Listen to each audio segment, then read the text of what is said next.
Machiegni kendo nyakora mogi bang' wuok e yweyo wadhi nyime gi weche manyien. Moko kuom jodak e kar chung' od bura ma Jomvu Mombasa koro ywak ne piny owacho e bwo migawo mar lope mondo donjre ywaruok mag puothe manitie kindgi kod joket mwandu magikone osebedo ka muko utegi e alworano, gino ma okelonegi midhiero kinde ka kinde.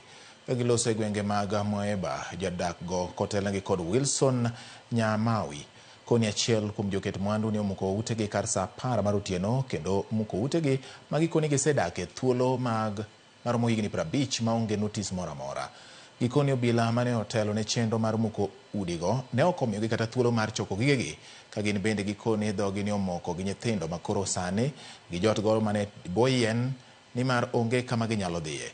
Jaod bura e alworano Abdi Twalib ne ochopo kendo singo mar manyone jodak ratiro. Na marungu wakiwa na mapanga wakatuvamia saa 10 ya usiku, kavunja manyumba, tokeni. Basi ikawa imekuwa ni shida kubwa, maskari anasema tokeni.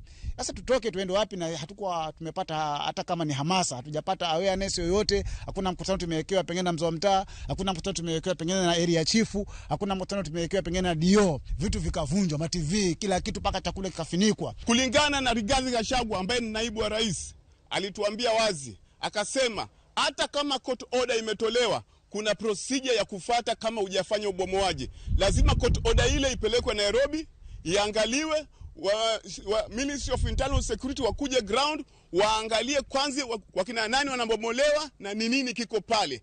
Twashangaa ni nini sasa ambacho hao watu walipokuwa kiishi pale kwa amani na watu wa airport imeingiliwa kati. Na fikra ambayo unasema mimi ni kwa kuwa watu wameona pale mahali ni pa thamani, ndio sasa wataka kuwaondoa hawa watu kuona ni wanyonge ili wao wapate kujifaidisha kibinafsi. Kama mbunge nasema jambo kama hilo sitalikubali, na nitapambana mpaka dakika ya mwisho kuona kwa tumetetea watu wetu.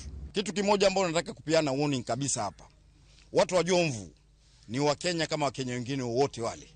Kwa hivyo wasichukuliwe kama wanyama. Kwa mtu akija hapa atakuja na court order ambayo haieleweki, apate kuja kuwasongeza watu kwa mambo yake ya manufaa ya kibinafsi. Forceful eviction hii government ilikataa.